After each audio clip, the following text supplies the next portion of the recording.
Good morning, students. Kite Victorsile Chapter 1, Part 1 base ചെയ്തുകൊണ്ടുള്ള രണ്ടാമത് റിവിഷനാണ് നമ്മളിവിടെ നടത്തുന്നത്. അപ്പോൾ ഇവിടെ റിവ്യൂ ഓഫ് C++, നമ്മുടെ ഫസ്റ്റ് ചാപ്റ്റർ. അപ്പോൾ ഈ റിവിഷൻ കഴിയുമ്പോൾ you should be familiar with the following terms. One is called expressions and the other one is called type conversion, and the third one is C++ statements, and you should write a simple program.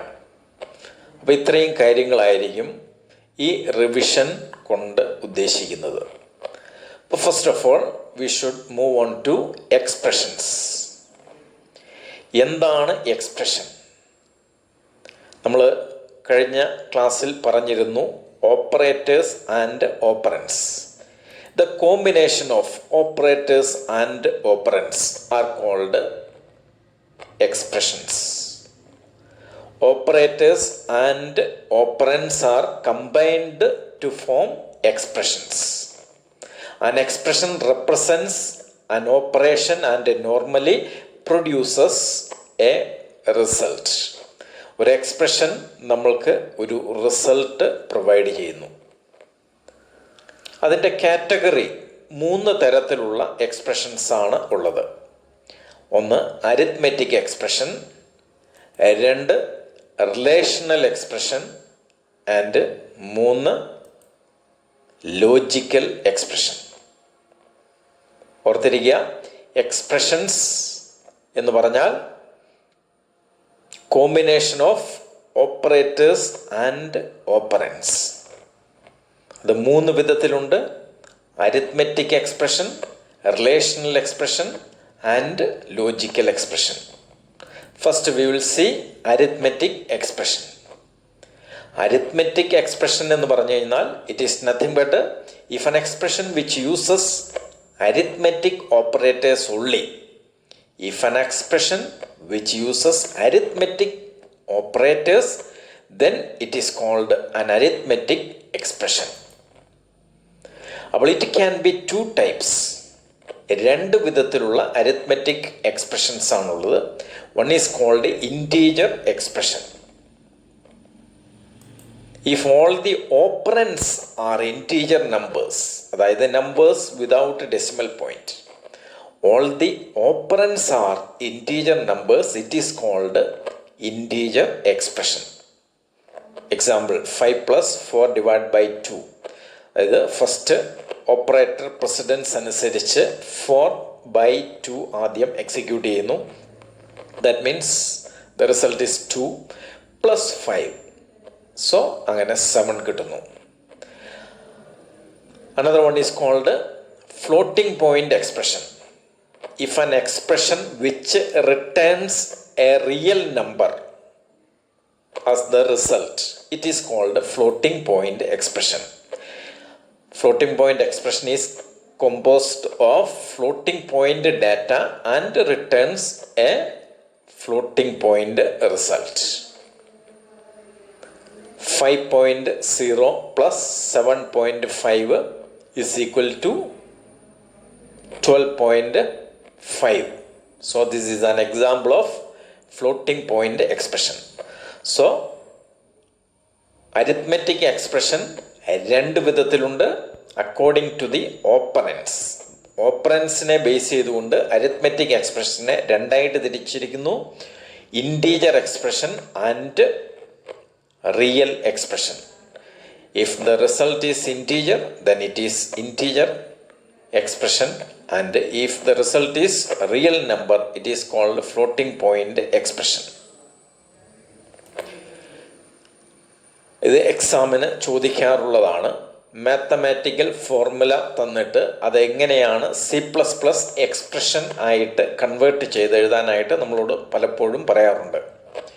b² - 4ac നമുക്ക് എഴുതാം b star b minus 4 star a star c. Like the way x into y plus z. It can be written as x star bracket y plus z. Another one, 1 divided by x square plus x plus 3. അതിനെ C++ expression ആയിട്ട് എഴുതുന്നത് 1 slash bracket x star x, അതാണ് x square plus x plus 3. The another one is a plus b the whole divided by c minus d. ഇതെങ്ങനെ നമുക്ക് എഴുതാം? ബ്രാക്കറ്റിൽ A plus B slash ബ്രാക്കറ്റിൽ C minus D. So എല്ലാവർക്കും clear ആയിരിക്കും എന്ന് പ്രതീക്ഷിക്കുന്നു. നെക്സ്റ്റ്, റിലേഷണൽ അല്ലെങ്കിൽ ബൂളിയൻ എക്സ്പ്രഷൻ. എന്താണ് relational expression? If an expression that contains relational operators,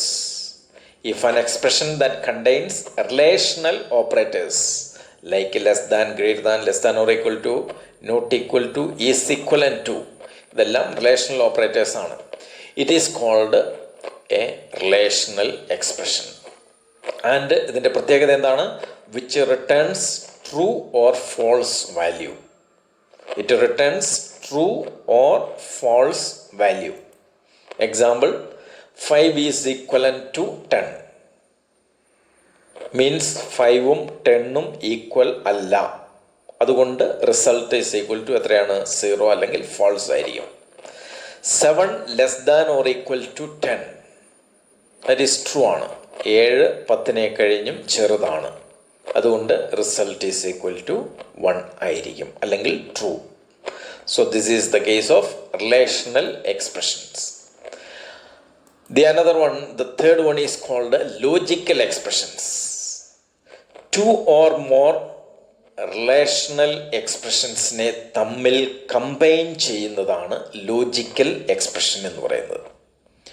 രണ്ടോ അതിലധികമോ റിലേഷണൽ എക്സ്പ്രഷൻസിനെ തമ്മിൽ കമ്പൈൻ ചെയ്യുന്നതും അതിനെ ലോജിക്കൽ എക്സ്പ്രഷൻ എന്ന് പറയുന്നു. 7 less than 10.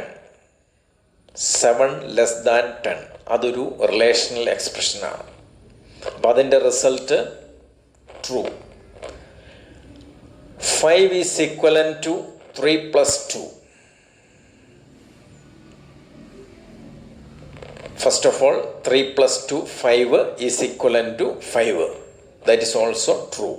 അപ്പോൾ ട്രൂ ആൻഡ് ട്രൂ അങ്ങനെയാണ് ഇവിടെ റീഡ് ചെയ്യുക. True and true. The result is true അല്ലെങ്കിൽ 1. This is the case of logical expressions. അപ്പോൾ എക്സ്പ്രഷൻ എന്ന് പറഞ്ഞു കഴിഞ്ഞാൽ it is the combination of operators and operands. 3 categories ആണുള്ളത്: arithmetic, relational and logic expressions. അരിത്മെറ്റിക്കിനെ വീണ്ടും 2ആയിട്ട് ഡിവൈഡ് ചെയ്യുന്നു: integer as well as floating point expressions. So that are the case of expressions. The another term which we are going to learn is type conversion. Just നമ്മൾ എക്സ്പ്രഷൻസിനെ കുറിച്ച് പറഞ്ഞു. ഒരു എക്സ്പ്രഷൻ്റെ അകത്ത് വരുന്ന ഓപ്പറൻസ്, ആ operands can be different types. Means അതിൻ്റെ data types വ്യത്യാസമായിരിക്കാം. Character ഉണ്ട്, integer ഉണ്ട്, ഫ്ലോട്ട് ഉണ്ട്, ഡബിൾ ഉണ്ട്, ഇങ്ങനെ ഡിഫറെൻ്റ് ടൈപ്സ് ആകാം. അപ്പോൾ അങ്ങനെ വന്നു കഴിഞ്ഞെന്നാൽ ദ റിസൾട്ട് എന്ന് പറയുന്നത് ഒരു നമ്പറാണ് അല്ലെങ്കിൽ ഒരു സംഖ്യയാണ്. അപ്പോൾ ഏതെങ്കിലും ഒരു ഡാറ്റ ടൈപ്പിലേക്ക് ബാക്കിയുള്ള വാല്യൂസ് എല്ലാം കൺവേർട്ട് ചെയ്യപ്പെടുന്നു. അപ്പോൾ അതിനെയാണ് നമ്മൾ ടൈപ്പ് കൺവേർഷൻ എന്ന് പറയുന്നത്. So type conversion is the process of converting pre defined data types into another data type in a particular expression. So type കൺവേർഷനും 2 വിധത്തിലുണ്ട്. One is called implicit type conversion, അല്ലെങ്കിൽ അതിനെ type promotion എന്ന് വിളിക്കുന്നു. Implicit type conversion അല്ലെങ്കിൽ type promotion. The second one is called explicit type conversion അല്ലെങ്കിൽ type casting. Explicit type conversion അല്ലെങ്കിൽ type casting എന്ന് പറയുന്നു. അപ്പോൾ എന്താണെന്ന് നോക്കാം. ഇംപ്ലിസിറ്റ് ടൈപ്പ് കൺവേർഷൻ അല്ലെങ്കിൽ type promotion. It is done by the compiler itself. The C++ compiler itself ഒരു particular ടൈപ്പിൽ നിന്നും മറ്റൊരു, അതായത് ഹയർ ടൈപ്പിലേക്ക് കൺവേർട്ട് ചെയ്യുന്നതിനെയാണ് ഇംപ്ലിസിറ്റ് ടൈപ്പ് കൺവേർഷൻ എന്ന് പറയുന്നത്. So here the conversion is done by the compiler without programmer's intervention. Compiler without programmer intervention. So in this case the compiler converts all operands up to the type of the largest operand. For example, 5 divided by 2 plus 3.5. See here 5 divided by 2 operator precedence അനുസരിച്ച് ഇവിടെ ഡിവിഷനാണ് ആദ്യം നടക്കേണ്ടത്. അപ്പോൾ ഇവിടുത്തെ പ്രശ്നം എന്ന് പറഞ്ഞാൽ 5 divided by 2, 5ഉം 2ഉം ഇൻറ്റീജർ നമ്പേഴ്സാണ്. അപ്പോൾ 5നെ 2 കൊണ്ട് ഡിവൈഡ് ചെയ്യുമ്പോൾ കിട്ടുന്ന വാല്യൂ 2 ആണ്. കാരണം അവിടെ ഒരു കൺവേർഷൻ്റെ ആവശ്യമില്ല. ഇൻറ്റീജറും തമ്മിൽ റിസൾട്ട് എന്ന് പറയുന്നതും ഇൻറ്റീജറാണ്. അപ്പോൾ 5 divided by 2 എന്ന് പറയുമ്പോൾ 2 ആണ് അവിടെ കിട്ടുക. പ്ലസ് 3.5, 2ൻ്റെ കൂടെ 3.5 ആഡ് ചെയ്യുമ്പോൾ അവിടെ ആണ് ടൈപ്പ് കൺവേർഷൻ നടക്കുക. കാരണം ഒന്ന് ഇൻറ്റീജറും മറ്റൊന്ന് റിയൽ നമ്പറുമാണ്. അപ്പോൾ 2 + 3.5 എത്ര കിട്ടും? 5.5. That is the result. So the another type of type conversion is called explicit type conversion. അല്ലെങ്കിൽ അതിനെ ടൈപ്പ് കാസ്റ്റിംഗ് എന്ന് പറയുന്നു. Type casting, not type promotion, type casting. Implicit അല്ലെങ്കിൽ ടൈപ്പ് പ്രൊമോഷൻ ആൻഡ് എക്സ്പ്ലിസിറ്റ് അല്ലെങ്കിൽ type casting. അപ്പോൾ ഇതിനെ ഒരു user can convert to a particular type. ഒരു യൂസർ ഏത് ടൈപ്പ് വേണമെന്ന് തീരുമാനിക്കുന്നത് ഇവിടെയാണ്. അപ്പോൾ here the user is responsible for the conversion to a specific type. Example, integer x is equal to 5, y is equal to 2, float z. So z is equal to x divided by y. അപ്പോൾ ഇവിടെ float എന്ന് പറയുന്ന Z ഫ്ലോട്ടായിട്ടാണ് define ചെയ്തിരിക്കുന്നതെങ്കിലും എക്സും വൈയും integer നമ്പേഴ്സാണ്. So x divide by y നേരത്തെ പറഞ്ഞതുപോലെ തന്നെ integer by integer, the result is 2. അപ്പോൾ അത് ഇസഡ് സ്റ്റോർ ചെയ്യുമ്പോൾ 2.0 ആകും എന്ന് മാത്രമേ ഉള്ളൂ. അതേസമയത്ത് എക്സ്പ്ലിസിറ്റ് ടൈം കൺവേർഷൻ എന്ന് പറഞ്ഞു കഴിഞ്ഞാൽ ഇതാണ്. That means Z is equal to float X divide by Y. അപ്പോൾ ഇൻ ദിസ് കേസ് ഇസഡിൻ്റെ വാല്യൂ എന്ന് പറയുന്നത് 2.5 ആയിരിക്കും. കാരണം എക്സും വൈയും എന്താണ്? ഇൻറ്റീജറാണ്. അതിനെ നമ്മൾ ഫ്ലോട്ട് ടൈപ്പ് ഉപയോഗിച്ചുകൊണ്ട് അത് ഇൻറ്റീജർ വാല്യൂവിനെ ഫ്ലോട്ടാക്കി മാറ്റുകയാണ്. അപ്പോൾ 5 divided by 2 എത്രയായി മാറും? 2.5 ആയിട്ട് മാറും. അതാണ് എക്സ്പ്ലിസിറ്റ് ടൈപ്പ് കൺവേർഷൻ എന്ന് പറയുന്നത്. implicit type conversion as well as explicit type conversion. ഇനി നമുക്ക് ഒരു പ്രോഗ്രാം C++ൽ ഒരു പ്രോഗ്രാം എഴുതുമ്പോൾ ആ പ്രോഗ്രാമിൻ്റെ അകത്ത് പ്രധാനമായിട്ടും നമ്മൾ കൊടുക്കുന്നത് 5 തരത്തിലുള്ള സ്റ്റേറ്റ്മെൻറ്റ്സ് ആണ്. സ്റ്റേറ്റ്മെൻറ്റ്സ് ഇൻ C++ പ്രോഗ്രാം എന്ന് പറഞ്ഞു കഴിഞ്ഞാൽ നമ്മൾ നേരത്തെ പറഞ്ഞിരുന്നു ക്യാരക്ടർ സെറ്റ്. ക്യാരക്ടർ സെറ്റ് എന്ന് പറഞ്ഞു കഴിഞ്ഞാൽ it is nothing but letters used in C++ language. അതിനുശേഷം നമ്മൾ പറഞ്ഞിരുന്നു ഈ ലെറ്റേഴ്സ് കൂടിച്ചേർന്ന് വേർഡ് ആയിട്ട് മാറും. അപ്പോൾ ആ വേർഡിനെയാണ് നമ്മൾ ടോക്കൺസ് എന്ന് പറയുന്നത്. വേർഡ്സ് കൂടിച്ചേർന്ന് എന്തായി മാറാം? ഒരു സെൻറ്റൻസ് ആയിട്ട് മാറുന്നു. അപ്പോൾ അത്തരത്തിലുള്ള സി പ്ലസ് പ്ലസ്സിലെ സെൻറ്റൻസിനെയാണ് നമ്മൾ സ്റ്റേറ്റ്മെൻറ്റ്സ് എന്ന് പറയുന്നത്. So a sentence in C plus plus is terminated അല്ലെങ്കിൽ ends with a semicolon. Semicolon ഉപയോഗിച്ച് ടെർമിനേറ്റ് ചെയ്യുന്ന സി പ്ലസ് പ്ലസ്സിലെ സെൻറ്റൻസിനെയാണ് നമ്മൾ സ്റ്റേറ്റ്മെൻറ്റ്സ് എന്ന് പറയുന്നത്. So these are the smallest executable unit of a programming language. Smallest executable unit of a programming language. അപ്പോൾ പ്രധാനമായിട്ടും 5 തരം സ്റ്റേറ്റ്മെൻറ്റ്സ് ആണ് സി പ്ലസ് പ്ലസ്സിലുള്ളത്. അപ്പോൾ അതിലൊന്നാമത് declaration statement, 2 assignment statement, 3 input statement, 4 output statement and 5 control statement. അപ്പോൾ ആദ്യത്തെ 4 തരത്തിലുള്ള statements, declaration statements, assignment statement, input statement, output statement, ഇവയെക്കുറിച്ച് നമ്മളിപ്പോൾ ഡിസ്കസ് ചെയ്യുന്നു. കൺട്രോൾ സ്റ്റേറ്റ്മെൻറ്റ് അടുത്ത പാർട്ടിൽ നമ്മൾ ഡിസ്കസ് ചെയ്യുന്നു. So we will move on to declaration statement. Declaration statement എന്ന് പറഞ്ഞു കഴിഞ്ഞാൽ to declare a data type for a variable.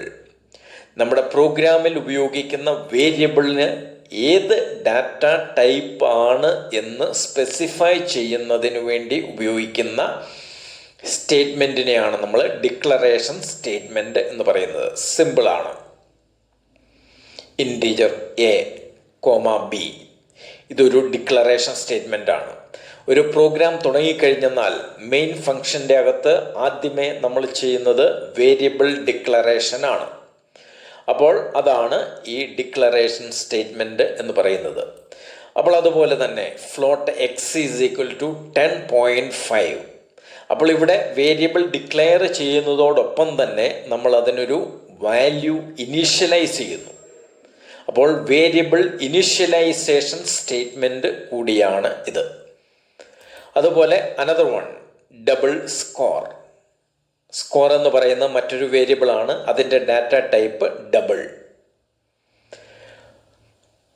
CONST constant float pi is equal to 3.14. നമുക്കറിയാം പൈയുടെ വാല്യൂ 3.14 ആണ്. അപ്പോൾ അത് ഒരു കോൺസ്റ്റന്റ് വാല്യൂ ആണ്, അത് ഒരു കാരണവശാലും ചേഞ്ച് ചെയ്യാൻ പാടില്ല. അപ്പോൾ അതിനു വേണ്ടിയിട്ട് നമ്മൾ ഒരു കീവേഡ് ഉപയോഗിക്കുന്നു, CONST. അപ്പോൾ അതിനെ നമ്മൾ ആക്സസ് മോഡിഫയർ എന്നും പറയുന്നു. അപ്പോൾ ഇതും ഒരു ഡിക്ലറേഷൻ സ്റ്റേറ്റ്മെൻ്റ് ആണ്. രണ്ടാമത്തെ സ്റ്റേറ്റ്മെൻറ്റ് അസൈൻമെൻറ്റ് സ്റ്റേറ്റ്മെൻറ്റ്. ഒരു വേരിയബിളിലേക്ക് വാല്യൂ സ്റ്റോർ ചെയ്യാനായിട്ട് ഉപയോഗിക്കുന്ന സ്റ്റേറ്റ്മെൻ്റ് ആണ് assignment statement. It is used to assign a value to a variable. വളരെ സിമ്പിളാണ്. നമ്മുടെ ഏത് പ്രോഗ്രാമിലും ഫോർമുല അല്ലെങ്കിൽ ഇതുപോലെയുള്ള സ്റ്റേറ്റ്മെൻറ്റ്സ് നമ്മൾ ഉപയോഗിക്കാറുണ്ട്. A is equal to 15, AVG അല്ലെങ്കിൽ average is equal to 12.5, score is equal to AVG into AVG. അത് രണ്ടും കൂടെ മൾട്ടിപ്ലൈ ചെയ്ത് വാല്യൂ സ്കോർ എന്ന് പറയുന്ന വേരിയബിളിലേക്ക് സ്റ്റോർ ചെയ്യുന്നു. അപ്പോൾ ഇത്തരത്തിലുള്ള സ്റ്റേറ്റ്മെൻറ്റ്സിനെയാണ് നമ്മൾ അസൈൻമെൻറ്റ് സ്റ്റേറ്റ്മെൻറ്റ്സ് എന്ന് പറയുന്നത്. D is equal to A plus B into A minus B. The third one is called input statement. Input ഓപ്പറേറ്ററിനെ കുറിച്ച് നമ്മൾ പഠിച്ചിട്ടുണ്ട്. അപ്പോൾ ആ ഇൻപുട്ട് ഓപ്പറേറ്റർ ഉപയോഗിച്ചുകൊണ്ട് ഡാറ്റ കീബോർഡിൽ നിന്നും മെമ്മറിയിലേക്ക് സ്റ്റോർ ചെയ്യാനായിട്ട് ഉപയോഗിക്കുന്നതിനെയാണ് നമ്മൾ, ആ സ്റ്റേറ്റ്മെൻറ്റിനെയാണ് നമ്മൾ ഇൻപുട്ട് സ്റ്റേറ്റ്മെൻറ്റ് എന്ന് പറയുന്നത്. It is used to store data in the memory during the execution of the program. To get input from the keyboard view, we use the extraction operator അല്ലെങ്കിൽ input operator with an object cin. Cin എന്ന് പറയുന്ന ഒരു object ആണ്. അതേതിനെ സൂചിപ്പിക്കുന്നു? കീബോർഡിനെ സൂചിപ്പിക്കുന്നു. Scene എന്ന് പറഞ്ഞാൽ അത് കീബോർഡിനെ സൂചിപ്പിക്കുന്നു. അപ്പോൾ കീബോർഡ് എന്ന് പറയുന്ന ഒബ്ജക്റ്റിന് പറയുന്ന ഒരു പേരാണ് സീൻ. Cin variable, example. അതുപോലെ cin a, cin a b, ഇത് നമ്മൾ നേരത്തെ പറഞ്ഞിട്ടുള്ളതാണ്.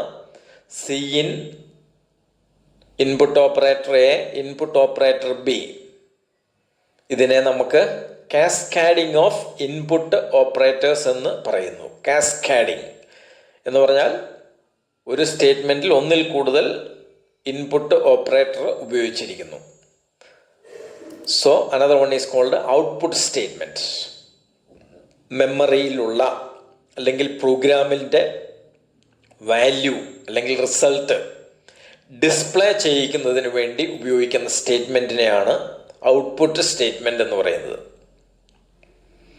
To send output to the screen we use the insertion operator on the object cout. അപ്പോൾ ഇൻസേർഷൻ ഓപ്പറേറ്റർ സി ഔട്ട് എന്ന് പറയുന്ന ഒബ്ജക്റ്റിൻ്റെ കൂടെ ഉപയോഗിക്കുമ്പോൾ അതിനെ നമ്മൾ ഔട്ട്പുട്ട് സ്റ്റേറ്റ്മെൻറ്റ് എന്നാണ് പറയുക. എന്തിനു വേണ്ടി? റിസൾട്ട് ഡിസ്പ്ലേ ചെയ്യാൻ വേണ്ടി. അപ്പോൾ ഒബ്ജക്റ്റ് ഏതാണ്? സ്ക്രീനാണ്, നമ്മളുടെ മോണിറ്ററാണ്. അപ്പോൾ ഈ മോണിറ്ററിനെ റെപ്രസെൻ്റ് ചെയ്യുന്നതാണ് സി ഔട്ട് എന്ന് പറയുന്ന name, object name cout. അതിൻ്റെ syntax cout expression. Example cout 4.1, അതായത് നമ്മളുടെ സ്ക്രീനിൽ 4.1 ഡിസ്പ്ലേ ചെയ്യുന്നതിന് വേണ്ടി സി ഔട്ട് 4.1 എന്ന് നമ്മൾ കൊടുക്കുന്നു. അതുപോലെ സി ഔട്ട് സ്ട്രിങ്, ഡബിൾ കോട്ട്സിൽ കൊടുത്തു കഴിഞ്ഞാൽ സ്ട്രിങ് എന്ന് പറയുന്ന ആ ഒരു സ്ട്രിങ് അവിടെ ഡിസ്പ്ലേ ചെയ്യുന്നു. സി ഔട്ട് /n, അതായത് ന്യൂ ലൈൻ, കർസർ നെക്സ്റ്റ് ലൈനിലേക്ക് പോകാനായിട്ടാണ് ഇത് ഉപയോഗിക്കുന്നത്. അപ്പോൾ ഇതെല്ലാം എക്സാമ്പിൾസ് ഓഫ് ഔട്ട്പുട്ട് സ്റ്റേറ്റ്മെൻറ്റ്സ് ആണ്. അപ്പോൾ സോഫാർ നമ്മൾ 4 സ്റ്റേറ്റ്മെൻറ്റ്സ് ആണ് പറഞ്ഞത്. Declaration statement, assignment statement, input statement and output statement. ഇനി ഒരു പ്രോഗ്രാമിൻ്റെ സ്ട്രക്ചർ, അതിൻ്റെ അകത്ത് എന്തൊക്കെയാണ് മെയിനായിട്ടും ഉണ്ടാകേണ്ടത് എന്നുള്ളതാണ്. നിങ്ങൾ ഓൾറെഡി കഴിഞ്ഞ വർഷം പ്രോഗ്രാമൊക്കെ എഴുതിയതാണ്, അതുകൊണ്ട് നിങ്ങൾക്കിതെല്ലാം ഓർമ്മയുണ്ടാവും എന്നെനിക്കറിയാം. അപ്പോൾ first of all hash include, അതിന് നമ്മൾ വിളിക്കുന്ന പേര് പ്രീ പ്രോസസ്സർ ഡയറക്റ്റീവ്സ് എന്നാണ്. Preprocessor directives. അപ്പോൾ it gives instructions to compiler to process the information before the actual program compilation. നമ്മൾ എഴുതുന്ന പ്രോഗ്രാം എക്സിക്യൂട്ട് ചെയ്യുന്നതിന് മുമ്പായിട്ട് ഈ പറയുന്ന ഹാഷ് ഇൻക്ലൂഡ് കൊടുത്ത് നമ്മൾ ഏത് ഫയലാണോ കൊടുക്കുന്നത് ആ ഫയൽ ആദ്യമേ എക്സിക്യൂട്ട് ചെയ്യണം എന്നാണ് പറയുന്നത്. കാരണം ആ ഫയലിലുള്ള വാല്യൂസ് നമ്മുടെ പ്രോഗ്രാമിൽ ഉപയോഗിക്കേണ്ടതായിട്ട് വരും. അതുകൊണ്ട് അപ്പോൾ ഹാഷ് ഇൻക്ലൂഡിനെയാണ് നമ്മൾ പറയുന്ന പേരാണ് പ്രീ പ്രോസസ്സർ ഡയറക്റ്റീവ്. അല്ലെങ്കിൽ പ്രീ പ്രോസസ്സർ ഡയറക്റ്റീവ് എന്ന് പറയുന്നത് നമ്മളുടെ പ്രോഗ്രാമിൽ ഹാഷ് ഇൻക്ലൂഡാണ്. അതിൻ്റെ ഫങ്ഷൻ എന്ന് പറയുന്നത് which is used to process the information before the actual program compilation. നമ്മുടെ പ്രോഗ്രാം എക്സിക്യൂട്ട് ചെയ്യുന്നതിന് മുമ്പായിട്ട് പ്രീ പ്രോസസ്സർ ഉപയോഗിച്ച് ഏത് ഫയലാണോ കൊടുത്തിരിക്കുന്നത് ആ ഫയലിനെ ആദ്യമേ എക്സിക്യൂട്ട് ചെയ്യിക്കുക എന്നുള്ളതാണ്. അടുത്തത് ഹെഡർ ഫയൽസ്. ഇവിടെ നമ്മൾ IOStream എന്ന് പറയുന്നൊരു ഹെഡർ ഫയലാണ് നമ്മൾ ഉപയോഗിക്കുന്നത്. അപ്പോൾ ഈ ഹാഷ് ഇൻക്ലൂഡിൻ്റെ കൂടെ നമ്മൾ കൊടുക്കുന്നതാണ് ഹെഡർ ഫയൽ. അപ്പോൾ header file which describes certain functions. ഇപ്പം ഇവിടെ IOStream ഡിഫൈൻ ചെയ്തിരിക്കുന്നത് സീൻ, സി ഔട്ട് എന്ന് പറയുന്ന ഫങ്ഷൻസ് ആണ്. അപ്പോൾ സീൻ, സി ഔട്ട് എന്ന് പറയുന്ന ലൈബ്രറി ഫങ്ഷൻസ് ഡിഫൈൻ ചെയ്തിരിക്കുന്ന ഫയൽസിനെയാണ് നമ്മൾ ഹെഡർ ഫയൽസ് എന്ന് പറയുന്നത്. മൂന്നാമത്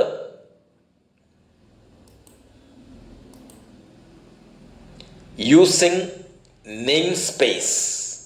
യൂസിങ് നെയിം സ്പേസ് നമ്മുടെ പ്രോഗ്രാമിലെ മൂന്നാമത്തെ ലൈനാണ് using namespace. It uses standard അല്ലെങ്കിൽ STD to make cin and cout available in main function. Main ഫംഗ്ഷൻ്റെ അകത്ത് സി ഇന്നും സി ഔട്ടും അവൈലബിൾ ആക്കുക എന്നുള്ളതാണ് യൂസിങ് നെയിം സ്പേസ് എന്നതുകൊണ്ട് ഉദ്ദേശിക്കുന്നത്.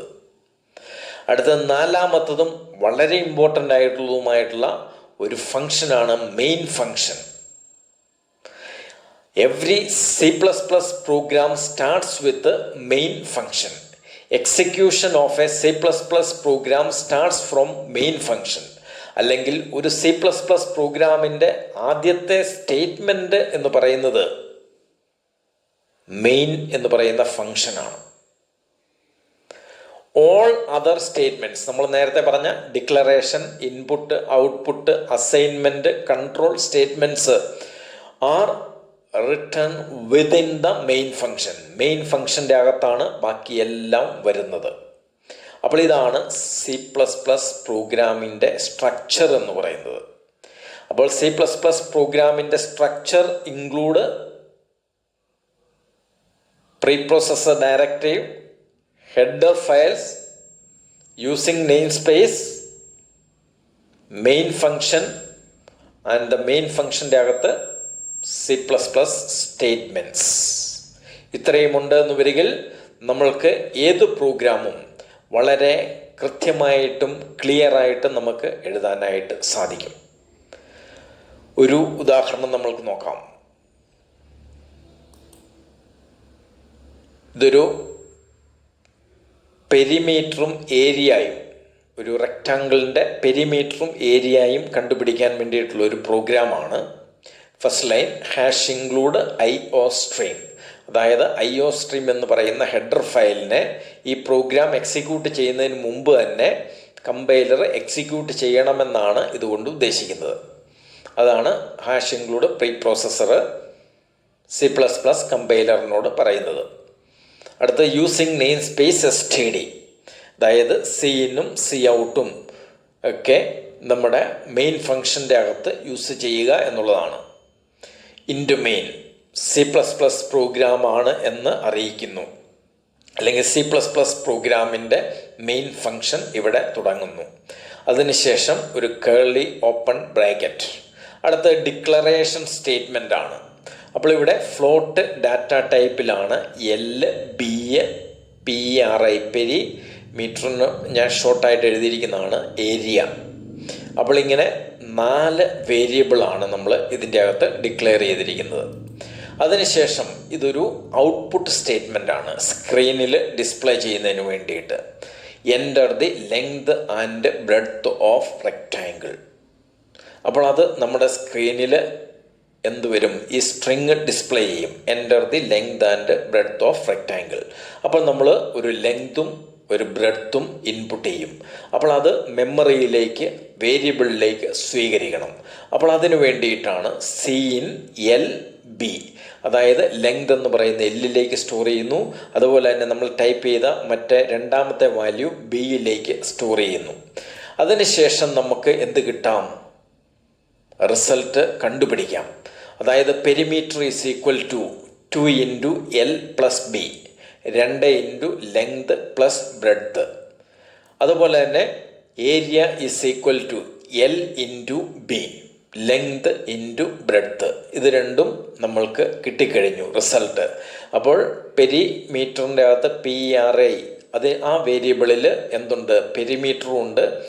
ഏരിയയ്ക്കകത്ത് നമ്മൾ എൻ്റർ ചെയ്തിരുന്ന വാല്യൂ Lഉം Bയും ഉപയോഗിച്ചുകൊണ്ട് ഏരിയയും കാൽക്കുലേറ്റ് ചെയ്തു. അപ്പോൾ അതിന് ശേഷം Cout പെരിമീറ്റർ /n. അപ്പോൾ പെരിമീറ്റർ ഈസ് ഈക്വൽ ടു എന്ന് വരുന്നു. അതിനുശേഷം ആ പെരിമീറ്റർ എത്രയാണോ അത് ഡിസ്പ്ലേ ചെയ്യുന്നു. ദെൻ ന്യൂ ലൈനിലേക്ക് പോകുന്നു. അതുകൊണ്ടാണ് നമ്മൾ \n എന്ന് കൊടുത്തത്. വീണ്ടും Cout ഏരിയ, അടുത്ത ലൈനിൽ ഏരിയ ഈസ് ഈക്വൽ ടു എന്ന് വരും. അതിനുശേഷം ഏരിയ ഡിസ്പ്ലേ ചെയ്യുന്നു. അപ്പോൾ നമ്മൾ പെരിമീറ്ററും കണ്ട് അത് ഡിസ്പ്ലേ ചെയ്യിച്ചു, ഏരിയയും ഡിസ്പ്ലേ ചെയ്യിച്ചു. അതിനുശേഷം റിട്ടേൺ 0. ഇനി നമുക്കൊന്നും ചെയ്യാനില്ല, അതുകൊണ്ട് മെയിൻ പ്രോഗ്രാമിലേക്ക് തന്നെ മടങ്ങുക, എൻഡ് ചെയ്യുക എന്നുള്ളതാണ്. റിട്ടേൺ 0. ഇനി ഓപ്പൺ ചെയ്തിരിക്കുന്ന കേർലി ബ്രാക്കറ്റ് ക്ലോസ് ചെയ്യുന്നു. So this is a simple C++ program. Okay, അപ്പോൾ നമ്മളിന്ന് പറഞ്ഞതിനെ ബേസ് ചെയ്തുകൊണ്ട് കഴിഞ്ഞ പ്രാവശ്യത്തേതുപോലെ തന്നെ നോട്ട് പ്രിപ്പയർ ചെയ്യുക. എക്സ്പ്രഷൻസിനെ കുറിച്ച്, ടൈപ്പ് കൺവേർഷൻസിനെ കുറിച്ച്, സ്റ്റേറ്റ്മെൻറ്റ്സ് ഇൻ C++, അതുപോലെ ഒരു ചെറിയ പ്രോഗ്രാം എഴുതുക. ദാറ്റ് മീൻസ് 3 നമ്പേഴ്സിൻ്റെ സമ്മും ആവറേജും കണ്ടുപിടിക്കുന്നതിനുള്ള ഒരു ചെറിയ പ്രോഗ്രാം. Okay, thank you.